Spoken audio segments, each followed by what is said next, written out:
اعوذ باللہ من الشیطان الرجیم، بسم اللہ الرحمن الرحیم۔ السلام علیکم ورحمۃ اللہ وبرکاتہ۔ 4 رمضان المبارک 1446 ہجری، خداوند متعال کی ذات نے ماہ سیام میں رحمتوں، برکتوں اور نعمتوں کے دروازے کھول رکھے ہیں۔ اب بنیے نوع آدم کی جتنی استطاعت ہوگی، جتنا اس کے پاس وسعت قلبی ہوگی، جتنا اس کا ظرف ہوگا، ان نعمتوں سے استفادہ کرے گا۔ جب انسان کوئی کام للہ کرتا ہے، فقط اور فقط اس ذات کے لیے کرتا ہے، تو اس کا اجر و ثواب بھی وہ ذات خود اپنے مطابق عطا کرتی ہے اور طے کرتی ہے۔ یعنی ہمارا روزہ ذات خدا کے لیے ہونا چاہیے، خود خدا کے لیے ہونا چاہیے، للہ ہونا چاہیے، قربتاً اللہ ہونا چاہیے، ریاکاری سے پاک، دکھاوے سے پاک۔ جب انسان فقط خداوند متعال کے لیے اپنے آپ کو بھوکا اور پیاسا رکھتا ہے، یعنی روزہ رکھتا ہے، تو اس کا اجر و ثواب کیا ہوتا ہے؟ اس کو کون سی فضیلتیں، اس کے لیے کون سی خصلتیں عطا کی جاتی ہیں؟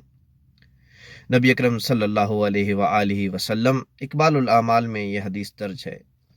آپ صلی اللہ علیہ وسلم ارشاد فرماتے ہیں کہ جب کوئی مومن اللہ کی خاطر للہ قربتاً اللہ کی نیت سے ماہ رمضان میں روزہ رکھتا ہے، تو اللہ تبارک و تعالیٰ اس کے لیے 7 خصلتیں ضروری قرار دیتا ہے۔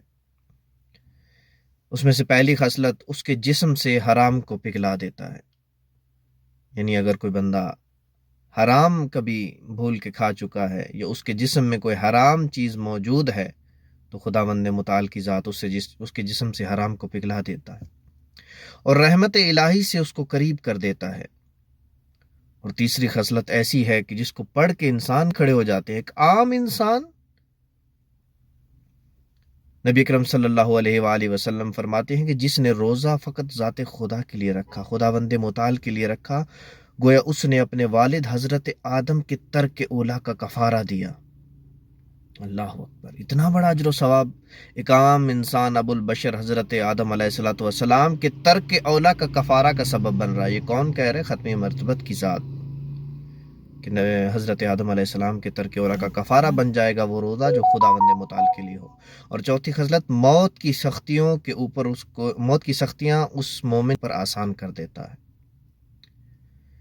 وقت موت، عالم سکرات بہت سخت ہے، موت کی سختیاں اس مومن کے لیے آسان ہو جاتی ہیں۔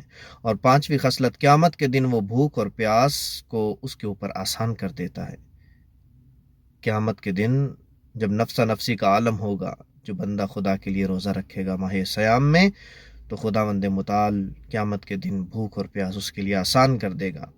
اور چھٹی خصلت، آتش جہنم سے آزادی کا پروانہ اس کے لیے عطا دیا جاتا ہے۔